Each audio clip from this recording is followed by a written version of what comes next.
Have you ever wondered why is it that some brands seem to magically skyrocket their sales during the holiday seasons while some barely make a dent in their revenue? What if I told you that there's a specific reason for why your ads can basically make or break your business during the seasonal time of the year? Stick around because we're about to uncover the untapped potential of riding the seasonal waves with your ads. And if you're new to the channel, my name is Justin. I'm the founder at paidadvertising.com, an e-commerce marketing agency specializing in elevating thriving brands by simplifying e-commerce growth. So seasonal trends can make or break your ad campaigns, and I want to uncover with you different ways that you can utilize these trends effectively. There's this amazing video I watched a few months ago from Common Thread Collective. I think it was released at the start of the summer of 2023, and it was about essentially how there's like 4 peaks in somebody's calendar, which you should kind of plan according to these 4 peaks. In other words, what this video said is that every year, you should have 4 big spikes in revenue that should make up a substantial amount of your yearly sales. And it's okay to not optimize for a slow and steady growth. It's good to have big spikes, then drops, then big spikes again. And as long as your overall revenue on a given year goes up, that's fine. But again, I just want to emphasize this. It's okay if your revenue is just not steadily going up. It's good to have spikes. Engineer for it. I'm going to give you examples of brands that we know that literally utilize that to make up a substantial amount of money. The first one is Amazon.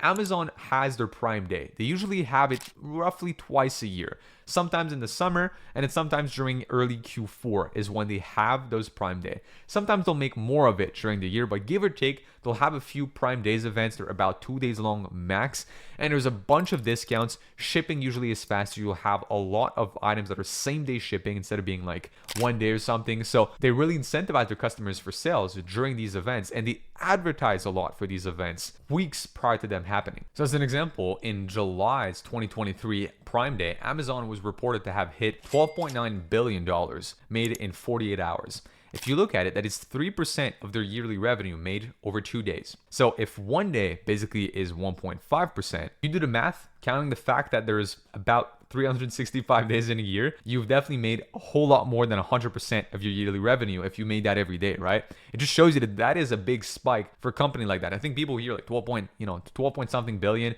Amazon makes like 400 billion a year. Like, that's nothing for them. If Amazon made as much as they did on Prime Day every single day of the year, they would have hit $2.1 trillion in a single year, right? They're at about 400 billion in a year right now. So that goes to show you how big of a spike that is in 48 hours for them. They use targeted ads to promote exclusive deals. They also go very personalized with products you've shopped for in the past or related categories of products that you've shopped for in the past to show you deals for you specifically, quote unquote, catalog ads, right? Catalog ads could be used both on Facebook or with Google Shopping in order to create a similar effect for your brand. And there's like this huge FOMO of like, look, this is a 48-hour event only, and people know that Prime Day really is for 2 day only. Amazon doesn't fuck around, right? Amazon doesn't have like, oh, we'll extend the sale one more time, or oh, well, finally it's gonna be a week of Prime sales. No, it's like if it's 48 hours, it's 48 hours, and I think customers got used to that. I'm doing a side note here, potentially going on a tangent, but I think it's very common within the e-commerce space to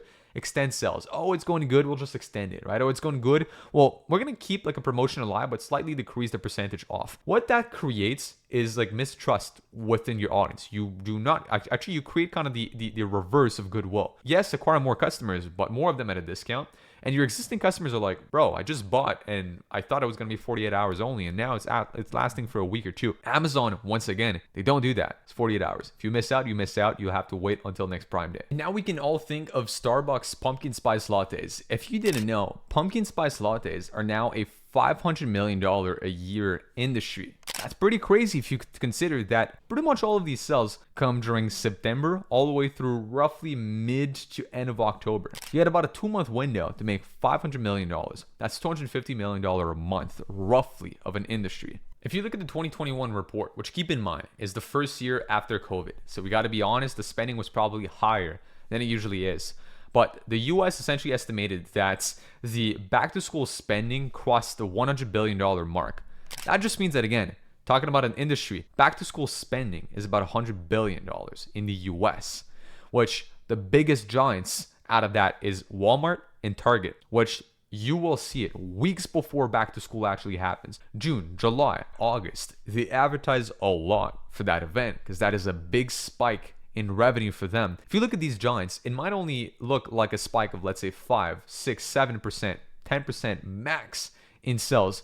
but that is substantial. We're talking about tens of billions, if not in that case, 100 billions of dollars. And last example I want to bring up before kind of going back towards us, right, within the e-commerce direct-to-consumer space, it's Nike. Nike's winter campaign, which usually every year you'll see they'll have like winter specific themed ads. Why is that? Well, we know that Nike is a sports brand. More specifically, we know them for basketball, we know them for soccer, we know them for a lot of the sports that are summer sports. So they have to do something in the winter, right?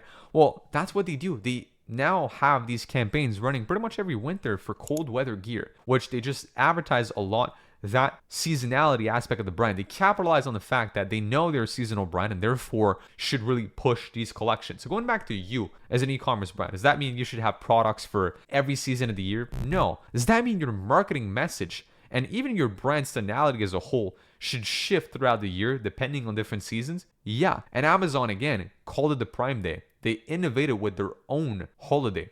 What other company do you know has their own holiday? People know Prime Day is like a big day, right? It's like it's talked about on the news, and you probably have heard friends being like, oh, I'm going to order that product because it's Prime Day, right? People now call it as if this was Christmas, as if this was, Thanksgiving. It's like, it's almost become this day that a lot of people have been talking about, at least within the US, or hey, perhaps it's just within my personal circle. But going back to the e-commerce space and going back to how this applies to us is plan accordingly. Have boosts in sales during your year.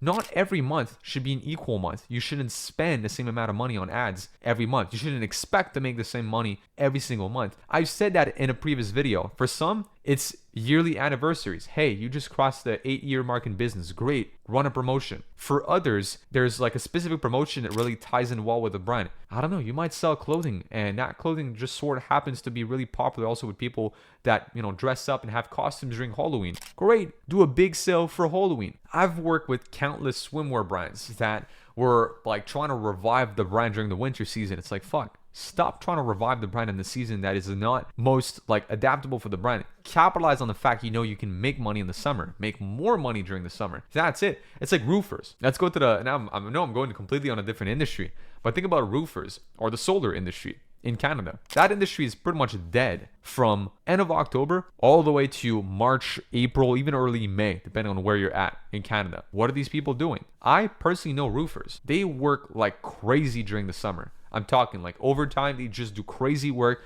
They pile up money in the summer. Some of them don't work at all during the winter. Others just get another job. But just to say, they capitalize on that moment of the year because they know this is where money is going to come in. The most common peak across all brands, which is that one singular peak, it's Q4, right? Especially November and early December is an incredible peak for most brands. That is a given. You should capitalize on that peak. Every consumer also usually converts better during that time period. The buying power is there. Not only people want to buy because it's commonly known it's Black Friday, but people need to buy because there's Christmas gifts involved, and people want to get gifts because they need to please their family members, friends, spouse, etc. So what I say here is you have one peak that is already kind of predefined by this entire industry that we're in. You got 3 more peaks that you can create wherever you want in the year. For some, it's Valentine's Day. For others, it's middle of the summer sale. For others, it's end of summer. Here's what I recommend, and here's what most brands should follow. You should have something around Labor Day / end of summer, something during Q4, something during either Valentine's Day or kind of end of Q1, and something somewhere in the start or middle of the summer. That is basically your 4 peaks, right? You have end of summer sale, which is basically August, early September, your big Q4 boom, which is November, December, your Valentine's Day-ish, which is basically in February / March. Then you have your early summer, so May, June. This is your 4 peaks, right? You spread them out across the year so that, again, you're going to have kind of these peaks coming up during the year. You're not just going to be kind of stagnating for the entire year. Plan for at least 4 peaks in a given year and follow the examples of these big brands that I mentioned in this video. And talking about Q4 and our plan for it, I've got in the description down below our link to our free school community, which actually has our entire promotional calendar that we recommend all of our clients at paidadvertising.com follow for Q4. Take a look at that plan, download it, and hey, adapt it for your entire year. This is basically a calendar that we've labeled being a Q4 calendar, and we literally have the month of August, September, October, November, and December in there. Add more months to it, plan out the campaigns the same way we've kind of done it in there. That's a great way to do it. The pitfall that most people kind of fall victim to is the fact that they don't plan in advance and they just fucking wing it. They're gonna see how the space is gonna move. They're gonna be like, we'll see when we're there. I saw the other day on Twitter the CEO of Crafted London, which is one of the biggest jewelry brands for male. He literally said, like, he was out and about saying that how October was chill, and another guy answered his tweet and was like, yo, how comes October so chill? Like, for me, it's so busy. Like, I'm just out here planning my Q4. The guy said, I always pre-plan my Q4 at the end of July. I've got all my inventory and I got everything I need for October onwards. That's it.